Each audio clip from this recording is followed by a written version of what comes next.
Hello, my fellow readers. This is iDarkSymphony777 with another fanfiction review. As always, a link to the story will be in the description below. Please like the video, subscribe to the channel, click on the bell for notifications, leave a comment in the comment section below on your thoughts on the story, and finally, this is my opinion. My opinion is not indicative of the world, so please respect that.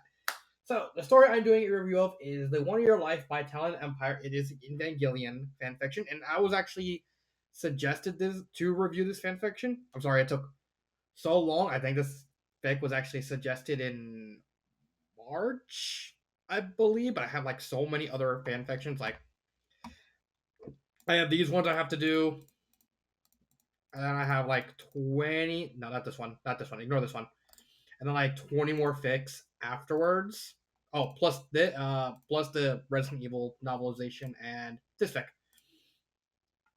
So I think I have like around 30 34 fics left. And then I got like all of why is it up? And then I got some of these like this. For some reason, it won't let me. Hold on, let me see if I can move this around. There we go. Then I got these. Now let's actually move this back. I had to move the timer back. I'm just passing. I'm passing the time. I'm also passing the time. So, the 1 Year Life. What is this story about? Well, here's the thing. This story is based off Evangelion, and I am not an Evangelion fan. I saw a couple clips. I wasn't. It didn't really seem like my cup of tea. I get the point that Evangelion as an anime is very, very influential in anime. It's like it was a very important anime, all things considered. But I saw a couple clips. I was like, I like some of it, and I like some of it. But then again, there was that one. I don't know what the fuck that thing is called. That one angel.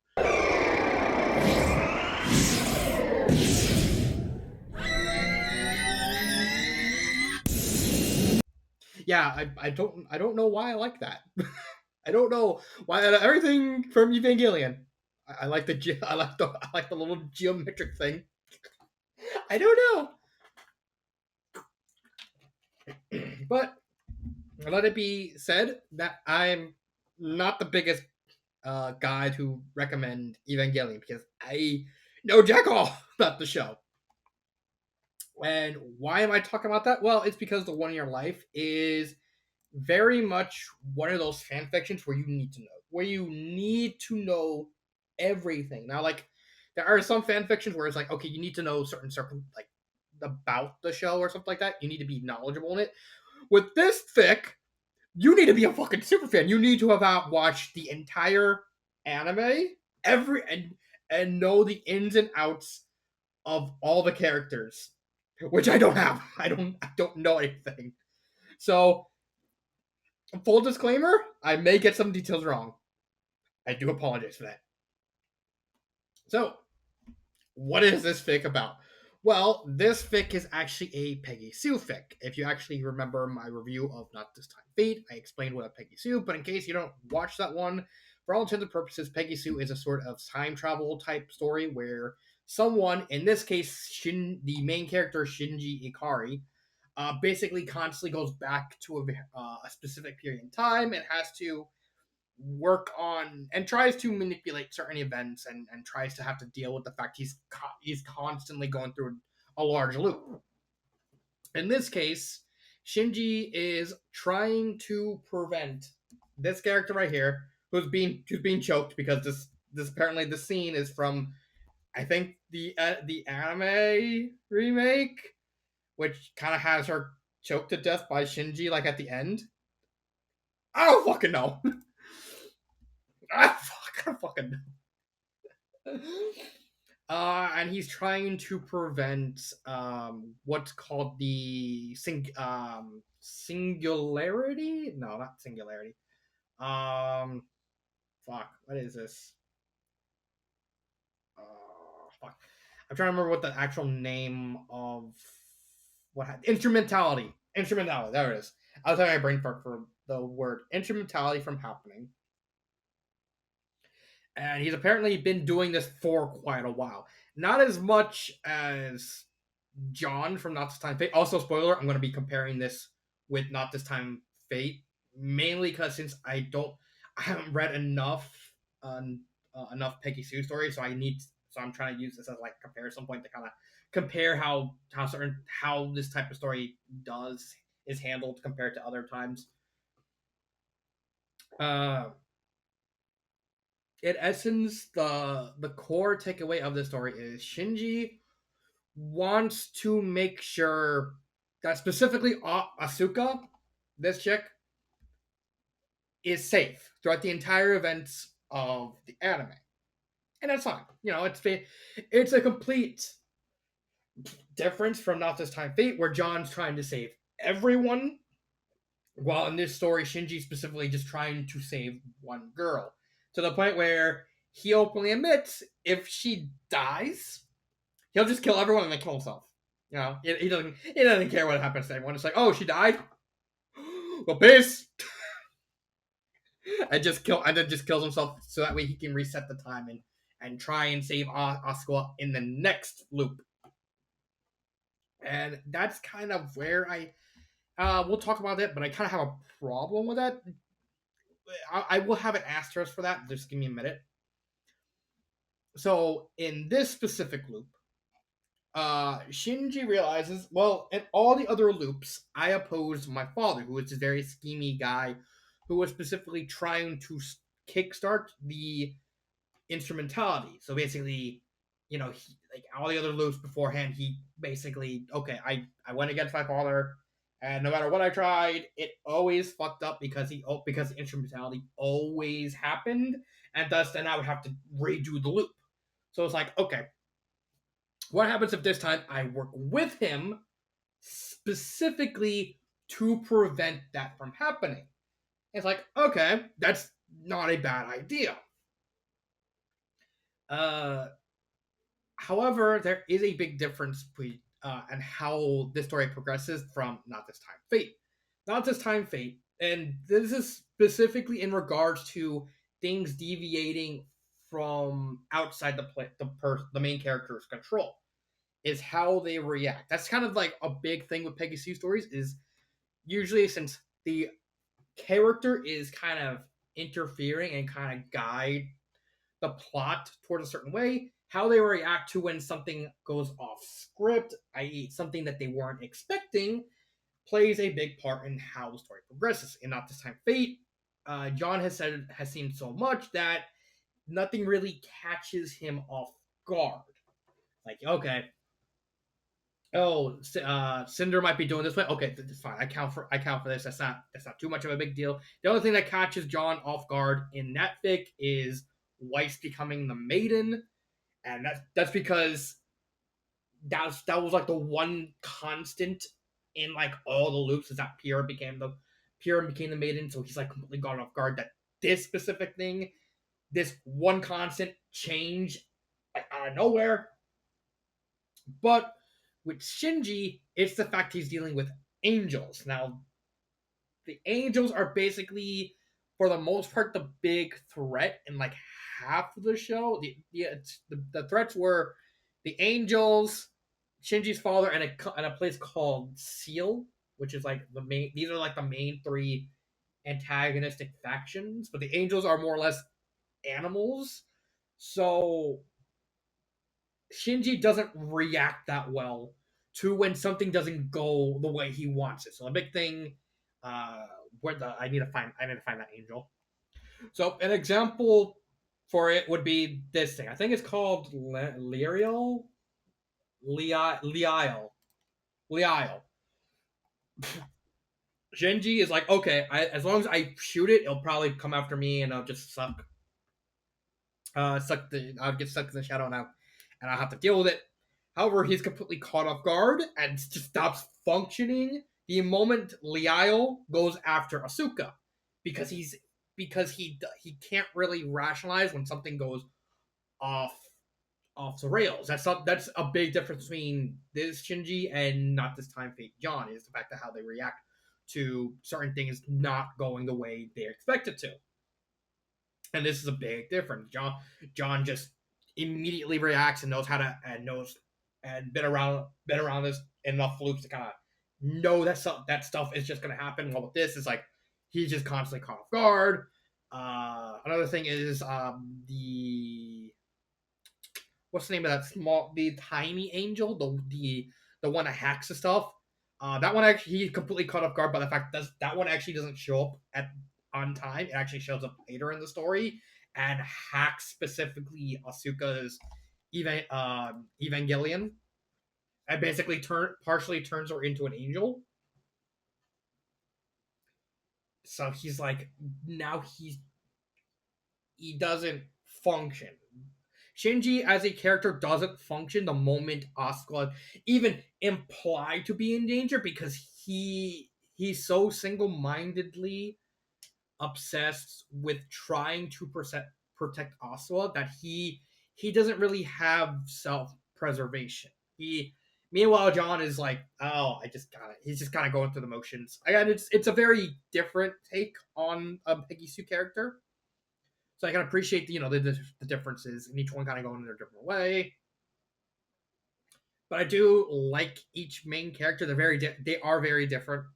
You have Asuka, who's very standoffish, who's very upfront, very narcissistic, but it's fine. Shinji being like a cold, merciless pseudo killer who's so single-mindedly. And here's the thing with Shinji's character is the fact he's so single-mindedly determined by keeping Asuka safe is that he will constantly grab the idiot ball if that means protecting specifically Asuka. It's like, oh yeah, fuck you, fuck you, fuck you, fuck you. What about Asuka? No, I gotta say, I'm specifically only saving her. Fuck all ya. To the point where he will constantly jeopardize everything and pull like incredibly stupid stuff because of the simple fact that Asuka's gonna maybe hurt. It's like, and he just stops functioning. It's like, Shinji, actually do something, Shinji. He's like, ah. And it's a very different protagonist in a Pegasus story. And I think that's fine. One thing I don't like about this story, and this is more of a old man yells at clouds thing. Because I'm 32, and I am just completely shocked at the relationship. And here's the thing. Here's the thing with this story, since their relationship, and this is someone I'm trying to sorry. I'm trying to like word it word it in a way that makes sense. This is coming from someone who is not an Evangelion fan, looking into this story because I was asked to review the story. Their relationship is toxic. Like it is so Shinji and Asuka's relationship, like romance. I don't mind a romance. Like, okay, they fall in love. It's properly built up. It's properly handled and paced. That's fine. I have a problem with the dynamic. That I'm not a fan of the actual romantic dynamic between them because it it feels like it's just mutually toxic between the two. Like you have Shinji, who's known Asuka so much that he spends like half the time completely just like riling her up, like bothering her, and then you have Asuka who barely develops as a character because of the simple fact that she just stays narcissistic, she stays standoffish, like full of herself. But I'm willing to err on the side of caution with this because the story is framed in a way that establishes that this is just how their dynamic always is. So since I never really saw the show, I can't really definitively say if this was handled well or not. From my point of view, from someone from the outside looking in, it looks like it's a very poorly handled romance, but I'm willing to let it slide to the fact that it is very possible that this is the intention behind the relationship and the dynamic between them. Which fine if that's what the actual intention is, because I not watch Evangelion, then that's fine. I'll let that slide. I'll ignore it. Water under the bridge. I don't. I think that you have Gendo, who's like he's barely showing up. Masato, who like shows up a lot, but it's like her characters vary all over the place. Again, this is probably I do think her core character is fine. Um, Koji's character is fine. I think Angels are done pretty well, and how they react, like how they play into the whole story of Shinji trying to manipulate, and the Angels being more or less like animals sometimes, will like behave in like specific ways that Shinji's not expecting, as expected of wild animals. Um, uh, Seal barely matters because there's just like um there's Ray, but Ray barely matters because the story is specifically all about Shinji and Asuka. And what we see of Ray is fine. She's functional. She works in the context of the story. She's just very uninteresting. Uh, Grammar errors. There is one specific grammar error. There's a couple of grammar errors. Like I believe one chapter, I think it was chapter 6 or 7, that actually had the author misspell Asuka's name by like forgetting the S. But then there's not this one. Yeah, right here. There's this picture, which actually I can show you the grammar error. It's actually, where is it? It's on this picture right here, where the author inadvertently forgot to indent this to make it its own sentence. But that's really the only big thing. Uh Pacing wise, and I will say this: a lot of the story is very schizophrenic in tone, and how it tells the story, because there's a lot of moving parts and not a lot of stuff happening to kind of get you up to speed. That's fine. I'm willing to forgive that, because this is a story that specifically is meant to show you. I mean, specifically written for the hardcore Evangelion fan base. You say it right here at the altar. So people who watch TV series should know what they were, and those who haven't shouldn't be reading this. Yes, it's very rudely worded, but that's actually a fair point.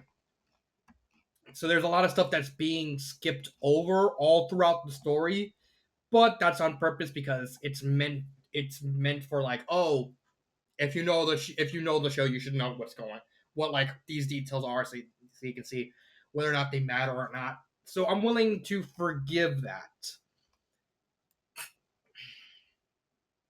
However, I do think the schizophrenic nature of the writing, because this story moves around a lot. Like you don't see it here, but like let's just do a random chapter. Like there's like random moments where like it doesn't make sense pace, like story structure wise. Like this part has Gendo and Shinji kind of talking in front of their mother, in front of Yui's grave, and they're talking, and then Asuka actually falls behind them, and then just kind of hides behind a gravestone.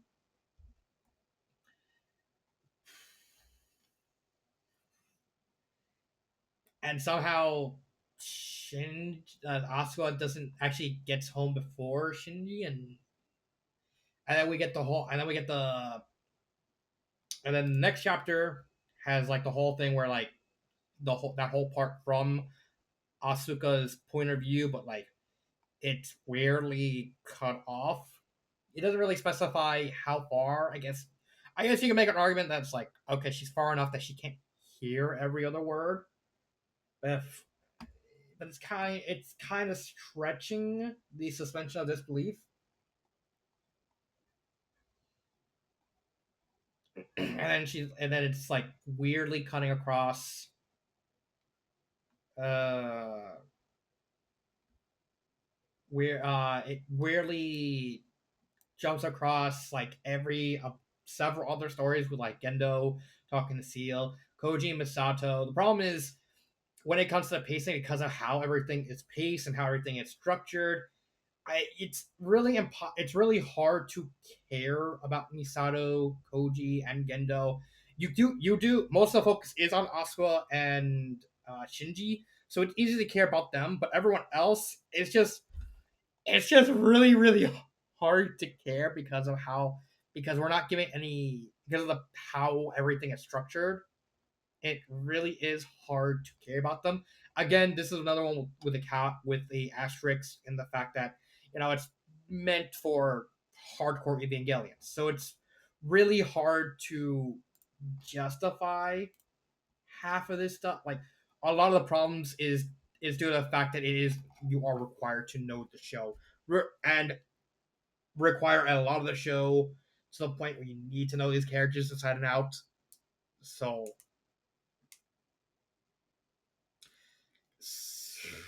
what do I say about this story from like a recommendation? I will say from someone from the outside looking in, I don't think it's. I honestly think it's good. I don't think it's bad, mainly because, like I said, a lot of the problems I have with the story are due to the fact that I don't know. I don't know the nitty gritty about the show. I simply don't, and I simply will not be able to because it requires a lot. Like this requires like a lot of knowledge. It's not like other stories where like, oh, you need to like know about certain characters or certain parts of the story. No, this story requires you to know the entire story inside and out, and I just don't think I can do that. I simply don't think I can. But but from I guess you could say a tourist point of view, someone who's looking at this story from how well does it flow as a story, I don't think it's bad. I do think it does have some minor flaws, like I said, the schizophrenic and the dynamic between Shinji and Asuka just feels very toxic. But I'm willing to let all slide because that requires specific knowledge of the show. So, what I can say is if you're a fan of Evangelion, I think this story is really worth the read. But if you're not a Evangelion fan, yeah, hard pass. You need the knowledge to read this story. And that's something I can easily see from every chapter, from every sentence. And I do, and it just reads someone who knows what they're talking about, knows absolutely sure exactly the ins and outs of how Evangelion plays out and how it flows with the character dynamics and the character development, and it's really for those hardcore Evangelion fans. On that side, yeah, go ahead, go read this story. It's worth the read if you're into this story, if you're into this anime. Outside of that, I can't recommend it because of just how much knowledge you need to know about this anime to even attempt to watch it, to even read it. Do I have a favorite part? Not really. I mean,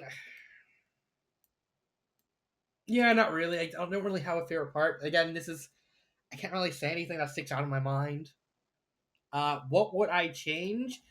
I will say I'm not a big fan of this cop out chapter. I get it feels in the spirit of Evangelion because even if I never actually watched the show in any concrete, I know about the ending. I know the ending is like very infamous among anime fans because it's like the fuck's going on, and this one kind of falls in like the whole idea behind it. Like, oh, you have like two chapters. Like, oh, this one is like Shinji like in a new world where like Evangelion and all that stuff they never existed, and he meets like the Asua he actually choked out to death, and they kind of just start hanging out, and then the next chapter comes along and it's like, oh, this is basically so now we like, oh, that's That's now it's just continuing the story. They're like, what the fuck is this? Why make this? I guess it fits the whole mind fuck aspect. Because it's like, oh, this happens after chapter 44, where like they finish off the last of the where Asuka like fully goes angel because she had like the angel was like concentrated in her eye and had like an anti-angel eye patch on her. So Shinji just kind of killed himself, but then the story's like, oh no, he didn't kill himself. He kind of somehow survived. How did he survive? I don't know. I really don't. And but with the only consequence being that he lost his memory, and now like Asuka has to like play like trying to catch him up and trying to like help him out. It's such a weird dynamic, especially since you went like I went like the whole story where like Senji's kind of a dad, was kind of like a jackass, constantly teasing Asuka. Asuka. I don't know whether or not to if I should change this or not because it does feel like something Evangelion would do, like do the whole mindfuck thing, because that's what they're known for. So I don't know. It's like if theoretically I would change it, I would just say get rid of this and make it so like they Shinji has his memories. But that's just a stupid thing because I'm pretty sure he's just going for the mind. The author's just plumb going for the mind fuck. Ugh. I do think I think that's what all I can say about the 1 year life. I'm sorry that it's kind of fragmented because it's just because this story is just very difficult to gauge unless you're really into Evangelion, then it's very hard to kind of judge the specific story. But I think I did the best I could with my limited knowledge of the anime. I still think it's good. Like I don't think there's any real bad things, and the stuff that I would complain about is more likely intentional. So I can't really judge the ins and outs. So this has been Dark Symphony 777. I will see you with the for the Resident Evil Outbreak novelization. This is it, and cut.